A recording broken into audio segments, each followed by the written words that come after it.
मैंने सऊदी अरब के crown Prince से आग्रह किया था कि हमारे भारत के मुसलमान भाई बहनों के लिए कल 21 अप्रैल 2024 बरोज इतवार भारत के वजीर आजम नरेंद्र मोदी ने बयान देते हुए मुसलमानों को घुसपैठिया करार दिया और ज्यादा बच्चे पैदा करने वाले करार दिया और पता नहीं औलफल क्या क्या कहा। और पहले जब उनकी सरकार थी उन्होंने कहा था कि देश की संपत्ति पर पहला अधिकार मुसलमानों का है। इसका मतलब ये संपत्ति इकट्ठी करके किसको बांटेंगे? जिनके ज्यादा बच्चे हैं उनको बांटेंगे। घुसपैठियों को बांटेंगे। लेकिन सिर्फ एक ही रात गुजर पाई थी। आज 22 अप्रैल है 2024 बरोज़े पीर भारत के वजीर आजम नरेंद्र मोदी मुसलमानों की तारीफ करते नजर आ रहे हैं। इतना ही नहीं बल्कि मुसलमानों को अपना भाई और बहन भी कहते हुए नजर आ रहे हैं। और वो कह रहे हैं कि मैंने सऊदीया के वलीअहद प्रिंस जो है MBS उससे मुसलमानों के हुकूक के मुतालिक बात भी कही और हज कोटे में उनकी तादाद को बढ़ाने की बात भी कही।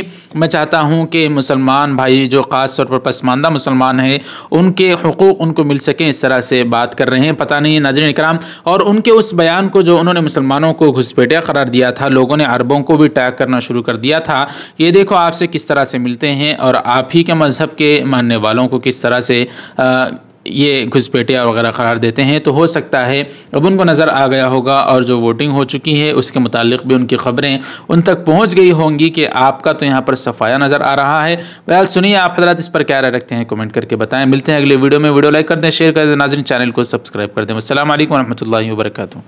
साथियों, कांग्रेस सपा जैसी पार्टियों ने हमेशा तुष्टीकरण की राजनीति की और मुसलमानों के राजनीतिक, सामाजिक, आर्थिक उत्थान के लिए कभी कुछ नहीं किया।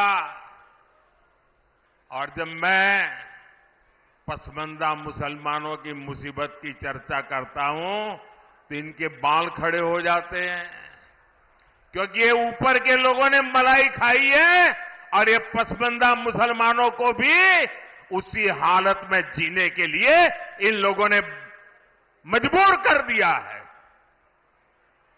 साथियों, इसी क्षेत्र में 3 तलाक से पीड़ित कितनी ही बेटियों का जीवन तबाह हो गया था।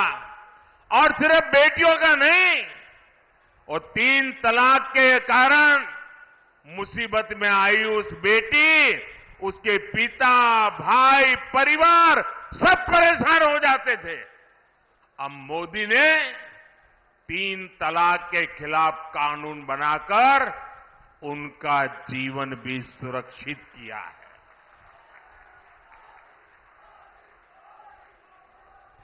पहले हज कोटा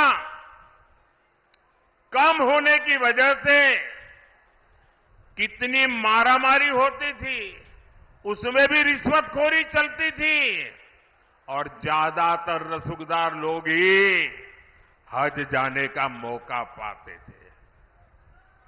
मैंने सऊदी अरब के क्राउन प्रिंस से आग्रह किया था कि हमारे भारत के मुसलमान भाई बहनों के लिए हज का कोटा बढ़ाएं।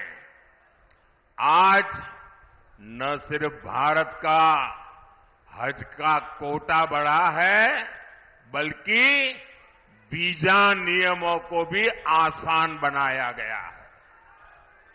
सरकार ने एक बहुत बड़ा अहम फैसला लिया। पहले हमारी मुस्लिम माताएं बहनें अकेली हज करने जा नहीं सकती थी। सरकार ने महिलाओं को बिना महरम हज जाने की अनुमति भी दी और मुझे हजारों ऐसी बहनें आशीर्वाद दे रही है जिनका हज जाने का सपना पूरा हुआ।